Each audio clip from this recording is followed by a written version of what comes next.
پھر اس سرزمین میں علامہ اقبال جیسی شخصیت پیدا ہوئی ہے. یہ ساری چیزیں جو ہے یہ در حقیقت اشارہ کر رہی ہے کہ یہ ملک مشیت ایزدی کے کسی طویل سلسلے کی ایک کڑی ہے. اور وہ سامنے آ گیا تھا کہ سن 47 میں یہ قائم ہوا ہے، اور پورے 9 مہینے بعد 14 اگست اور 13 مئی، 14 اگست سن 47 اور 13 مئی سن 48، پورے 9 مہینے بعد اسرائیل عالم وجود میں آ گیا. اللہ تعالیٰ نے اس عالمی بیماری، اس کے لیے جو علاج ہے وہ پہلے پیدا کیا ہے. جیسے کہ حدیث میں آتا ہے ما انزل اللہ من دائن الا انزل لہ دوان، اللہ تعالیٰ نے کوئی بیماری ایسی نہیں اتاری کہ جس کا علاج بھی نہ اتار دیا ہو. اور جیسے کہ ماں کی چھاتیوں میں بچے کی ولادت سے پہلے دودھ پیدا ہو جاتا ہے، اس کی غذا کا بندوبست پہلے ہو جاتا ہے، اسی طریقے سے اسرائیل کا جو فتنہ اٹھنے والا تھا اس کی سرکوبی کے لیے پاکستان وجود میں آیا ہے. اور آج وہ مرحلہ آ گیا ہے، تاریخ کا ایک عظیم موڑ. آپ دیکھیں گے کہ بڑی مشابہت پیدا ہو گئی ہے.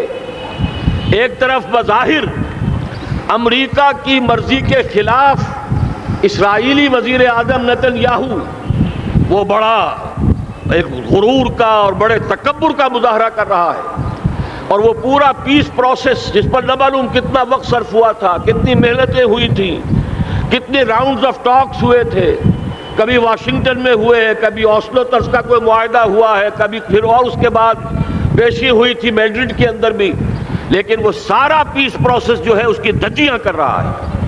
وہ وقت بالکل قریب نظر آ رہا ہے کہ یروشلم کے مسئلے پر وہاں بٹی دہک اٹھے گی.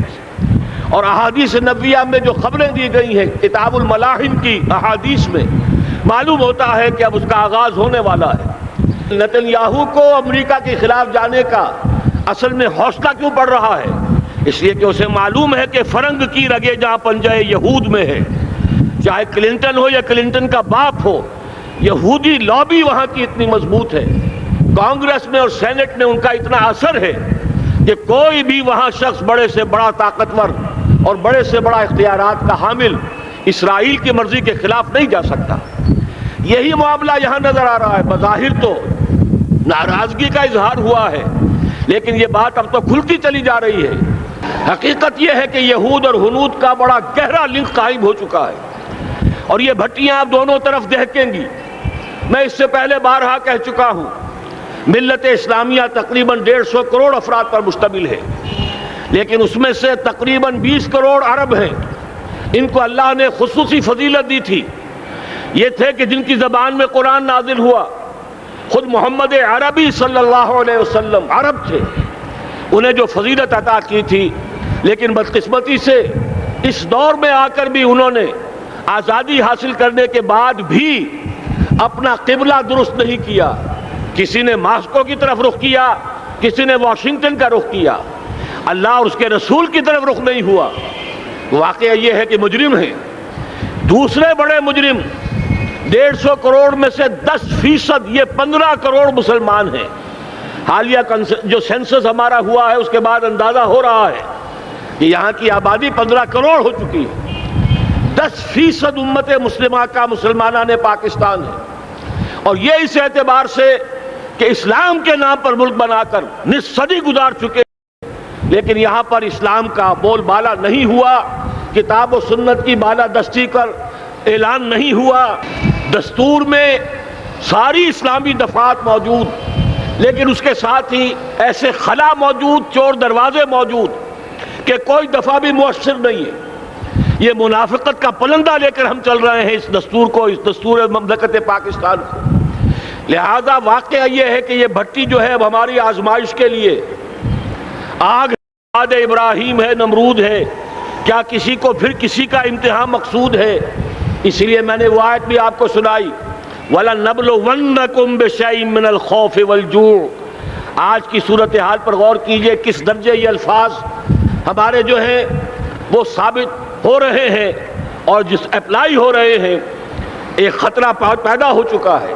واقعہ یہ ہے کہ کوئی کرائسس ہو، کوئی خطرہ ہو، کوئی اندیشہ ہو تو قوم جاگ جایا کرتی ہے.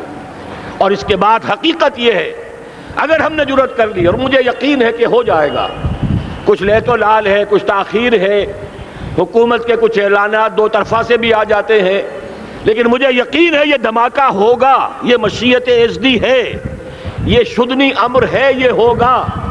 اور اس کے بعد یقیناً اس آیت مبارکہ کا دوسرا لفظ ہم پر منطبق ہوگا، وَلَنَبْلُوَنَّكُمْ بِشَيْءٍ مِّنَ الْخَوْفِ وَالْجُوعِ۔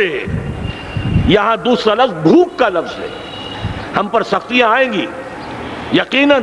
الکفر ملت واحدہ، پوری دنیا امریکہ کی زیر سرپرستی ہمارے خلاف کھڑی ہوگی، ہمارے اوپر پابندیاں لگیں گی، لیکن شاید ہمارے جذبہ ایمانی کو بیدار کرنے کے لیے اللہ تعالیٰ اسی کو ذریعہ بنا دے، اور پھر اس کے ذریعے سے پورے عالم اسلام میں عوامی سطح پر جو ہمدردی پیدا ہوگی پاکستان کے ساتھ، اس کے آثار شروع ہو گئے ہیں۔ کبھی قطر کی طرف سے خبر آ رہی ہے، کبھی الاحرام کا جو ہے وہاں بات سامنے آ رہی ہے۔ معلوم ہو رہا ہے کہ جو بھی پبلک اوپینین ہے پورے عالم اسلام میں، اس کی وجہ کیا ہے؟ میں نے اپنے پچھلے جمعے کے خطاب میں عرض کیا تھا کہ جیسے پاکستان سلطنت خداداد پاکستان ہے، ایسے ہی اس کی ایٹمی صلاحیت یہ بھی خداداد ہے، اللہ نے چھپر پھاڑ کر ہمیں دی ہے۔ ایسا نہیں تھا کہ ہم نے لیبارٹریاں بنائی ہوں، ہمارے سینکڑوں اور ہزاروں سائنسدان ریسرچ میں لگے ہوئے ہوں، نہیں، اچانک اللہ تعالیٰ کی طرف سے ہمیں ایک نعمت غیر مترقبہ عطا ہو گئی ڈاکٹر عبدالقدیر کی شکل میں۔ پھر نہ معلوم کس کس ذریعے سے اس پروگرام کو آگے بڑھانے کے لیے جن پرزوں کی ضرورت تھی، کس کس ذریعے سے وہ پرزے یہاں پہنچے ہیں۔ یہ بھی خالص خداداد صلاحیت ہے، اور اس کو سمجھ لینا چاہیے کہ یہ ہمارے لیے ایک فرض کفایہ کے درجے میں ہے پوری امت مسلمہ کی طرف سے۔ اس کی وجہ کیا ہے؟ پورے عالم اسلام میں کہیں اور یہ صلاحیت موجود نہیں۔ کچھ ایٹمی دانت نکلنے کا امکان پیدا ہوا تھا عراق میں، آپ کو معلوم ہے کئی سال پہلے اسرائیل کے جیٹس آئے اور اس کی ایٹمی تنصیبات کو تہس نہس کر کے چلے گئے۔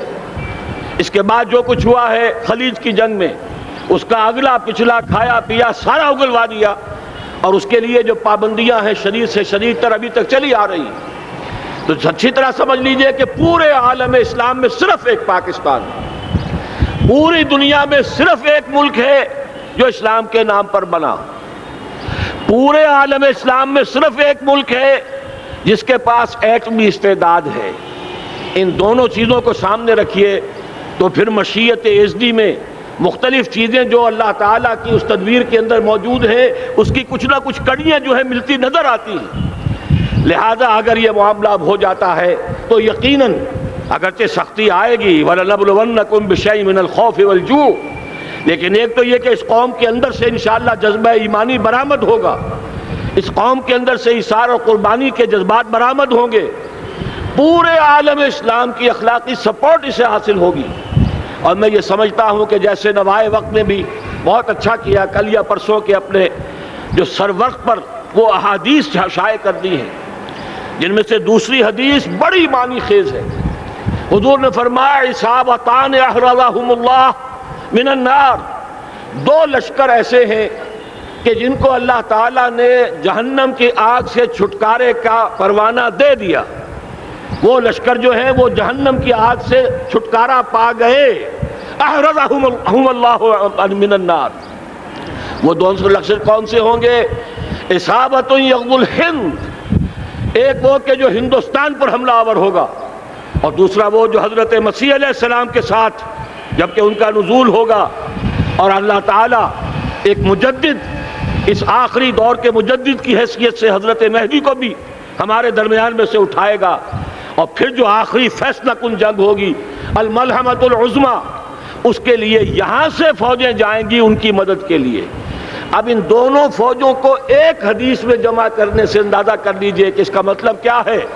یہ علاقہ پاکستان اور اس سے ملحق افغانستان، یہ علاقہ ہے کہ جو اسلام کا گہوارہ پہلے بنے گا، یہاں سے فوجیں جائیں گی، اور دائیں بھی اور بائیں بھی، مشرق میں بھی اور مغرب میں بھی، اور یہیں سے انشاءاللہ تعالی اسلام کا جو عالمی غلبے کا جو وعدہ ہے اللہ کا، کی خبر دی ہے محمد الرسول اللہ صلی اللہ علیہ وسلم نے لا يبقى على الارض بیت وبر ولا مدر الا ادخلہ اللہ کلمۃ الاسلام، اس روئے ارضی پر کوئی گھر بچے گا نہ خیمہ بچے گا جس میں اللہ تعالیٰ کلمہ اسلام کو داخل نہ کر دے۔ وہ حدیث کے جس کے بارے میں فرمایا گیا، حضور نے ارشاد فرمایا، حضرت ثوبان سے روایت ہے کہ اللہ تعالیٰ نے میرے لیے ساری زمین کو سمیٹ دیا۔ ان اللہ زوالی الارض فرأیت مشارقہا و مغاربہا، میں نے اس زمین کے سارے مشرق دیکھ لیے، سارے مغرب دیکھ لیے، لیکن یہ جان لو ان امتی سیبلغ ملکہا ما ذوی لی منہا، میری امت کی حکومت ان تمام علاقوں پر قائم ہو کر رہے گی جو پوری زمین کو لپیٹ کر مجھے دکھا دیے گئے۔ یہ وعدہ پورا ہونا ہے، اور اس وعدے کا نقطہ آغاز یہی سرزمین، اور جیسا کہ ہمیں افغانستان میں آثار نظر آ رہے ہیں، ایک خالص دینی مذہبی حکومت قائم ہو چکی ہے۔ افغانستان کا 80% علاقہ امن کا گہوارہ بن چکا ہے، علماء کی وہاں قیادت ہے اور حکومت ہے۔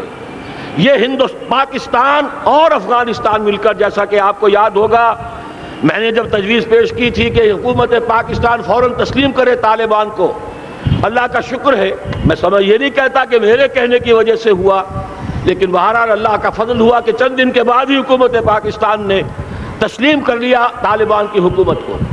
میری دوسری تجویز ابھی پینڈنگ ہے، پاکستان اور افغانستان کا کے درمیان کانفیڈریشن قائم کیا جائے۔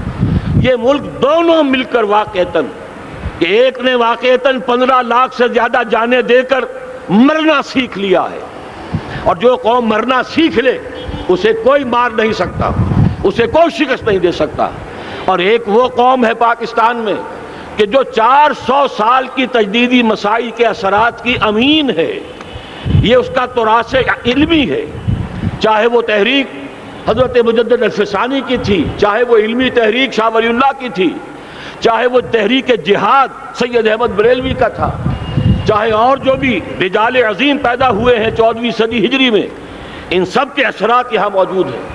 یہ چیزیں مل کر وہ طاقت بنے گی کہ یہاں سے اسلام پھر پھیلے گا، مشرق کی طرف بھی مغرب کی طرف بھی۔ اصابۃ تغزو الہند و اصابۃ مع عیسیٰ ابن مریم، یہ چیزیں جو ہونی ہیں الحمدللہ میں سمجھتا ہوں کہ اب تیزی کے ساتھ حالات اس رخ پر جا رہے ہیں۔ کہیں فرمایا ان ینصرکم اللہ فلا غالب لکم، اگر اللہ تمہاری مدد کرے تو کوئی تم پر غالب نہیں آ سکتا، وَإِن یخذلکم، اور اگر خدا نہ خواستہ اللہ تعالیٰ ہی اپنی مدد تم سے کھینچ لے، واپس لے لے، سلب کر لے، ان یخذلکم، تمہیں چھوڑ دے، فمن ذا الذی ینصرکم من بعدہ، تو پھر کون ہے جو تمہاری مدد کر سکے گا۔ اس مرحلے پر سیاسی جماعتیں اپنے جو ان کا مزاج ہے اس کے مطابق چاہتی ہیں کہ کیپٹلائز کریں، پولیٹیکل مفادات حاصل کریں۔ بہرحال میرے نزدیک ایک کنسنسس ہونا چاہیے، ایک نقطے کا دھماکہ ہونا چاہیے، اور نمبر 2 اللہ اور اس کے رسول کے ساتھ صلح اور اللہ کی مدد کی ضمانت حاصل کرنے کے لیے کتاب و سنت کی ٹوٹل بالادستی، پورے دستور پاکستان میں کوئی شے اس کے منافی ہو اس کو نکال کر باہر کر دیا جائے، نفاق سے پاک کر دیا جائے۔ جیسے دعا ہے اللہم ربنا طہر قلوبنا من النفاق، اسی طرح دعا مانگیے کہ اللہ ہمارے ملک کے دستور کو نفاق سے پاک کر دے، اور وہ ساری ترامیم جن کا کہ ہم نے ایک مہم بھی چلائی تھی، وہ ترامیم جس کا تقریباً وعدہ کیا تھا نواز شریف صاحب نے، جس کے لیے 2 مرتبہ ایک محفل میں کہا تھا راجہ ظفر الحق صاحب سے کہ راجہ صاحب پھر تیاری کیجئے اور دستور کی ترمیم کا بل تیار کیجئے، لیکن یہ کہ معلوم ہوتا ہے کوئی بڑا ہاتھ ایسا تھا جس نے روک دیا ہے۔ یہی ہاتھ ہے جو آج ہمیں ایٹمی دھماکہ کرنے سے روک رہا ہے۔ ہمیں چاہیے کہ یہ دونوں دھماکے بیک وقت کریں، اور ان دونوں دھماکوں کے بعد پھر چاہے دنیا کی کوئی طاقت ہماری دشمن بن جائے، ہمارے لیے اللہ تعالیٰ کی مدد و نصرت ہوگی۔ وَلَنَبْلُوَنَّكُمْ بِشَيْءٍ مِّنَ الْخَوْفِ وَالْجُوعِ وَنَقْصٍ مِّنَ الْأَمْوَالِ وَالْأَنفُسِ وَالثَّمَرَاتِ وَبَشِّرِ الصَّابِرِينَ الَّذِينَ إِذَا أَصَابَتْهُم مُّصِيبَةٌ قَالُوا إِنَّا لِلَّهِ وَإِنَّا إِلَيْهِ رَاجِعُونَ۔ تو قوم انشاءاللہ تعالی، میں یہ سوچا کرتا تھا قوم مردہ ہے، بے حس ہو چکی ہے، دین سے عام طور پر بیزاری پیدا ہوتی جا رہی ہے، جو ہمارے دینی قیادت ہے اس سے بھی لوگوں کے اندر مایوسی پیدا ہو رہی ہے۔ کیسے ہوگا؟ میں نے بارہا کہا جب میں یہ شواہد دیکھتا ہوں جو حدیث میں ہے، جس کی خبریں دی گئی ہیں، 400 سال کی تاریخ دیکھتا ہوں، تو مجھے پاکستان کا مستقبل بہت شاندار نظر آتا ہے۔ یہ تو مشیت ایزدی میں کسی بہت اہم رول کو پلے کرنے کے لیے قائم ہوا ہے۔ جب میں زمینی حالات کو دیکھتا ہوں تو مایوسی ہوتی ہے، لیکن میں یہ سمجھتا ہوں کہ وہ وقت آ گیا ہے کہ جس میں یہ قوم جھنجھوڑی جائے۔ ایک دفعہ کا یہ جھنجھوڑا جانا انشاءاللہ تعالی ہمارے بہت سے دل اندر دور کر دے گا۔ آخر چینی کیا تھے؟ ایک 10 صدی پہلے کے چینی افریقی قوم آج کہاں سے کہاں پہنچ گئی ہے۔ ہمارے اندر بھی چاہے یہ کہ اوپر راکھ ہے، اندر چنگاریاں ہیں، ان چنگاریوں کے بھڑکنے کا وقت آ گیا ہے، اور انشاءاللہ العزیز اسی ایٹمی دھماکے سے اس پورے عمل کا جو ہے آغاز ہو جائے گا، جس سے یہ سرزمین پاکستان اسلام کا گہوارہ بنے، اور پھر یہاں سے پوری دنیا میں اسلام کے غلبے کی جد و جہد کا آغاز کیا جائے۔ بس میں اسی پر اکتفا کر رہا ہوں۔ اللہ تعالیٰ سے دعا کرتا ہوں کہ وہ ہمارے حکمرانوں کو، اگر تو کوئی تاخیر ہو رہی ہے انتظامی امور کی وجہ سے، کوئی بات نہیں، بہرحال معاملہ ایک اچانک ہو گیا ہے، لیکن مجھے توقع ہے کہ انشاءاللہ وہ دھماکہ ہوگا اور جلد ہوگا۔ اگر کوئی تذبذب ہے تو ہم اللہ تعالیٰ سے دعا کریں گے وہ نواز شریف صاحب کے دل کو پھیر دے اور اس کے اندر استقامت پیدا کر دے، اور دوسرے یہاں کی سیاسی جماعتوں کو بھی یہ توفیق دے کہ کوئی اور سیاسی مسئلہ اس وقت نہ اٹھائیں، اور جو بھی یہاں پہ مذہبی اور دینی عناصر ہیں انہیں اللہ توفیق دے کہ وہ اس دھماکے کا مطالبہ کرنے کے ساتھ ساتھ، بلکہ میں یہ سمجھتا ہوں کہ اس سے بھی زیادہ زوردار انداز میں دستور پاکستان سے منافقت کے خاتمے اور کتاب و سنت کو سپریم لا قرار دینے کی ترمیم جو ہے اس کا دھماکہ بھی کیا جائے۔ اللہ تعالیٰ ہمیں اس کی توفیق عطا فرمائے۔ اقول قولی ھذا واستغفر اللہ لی ولکم ولسائر المسلمین والمسلمات۔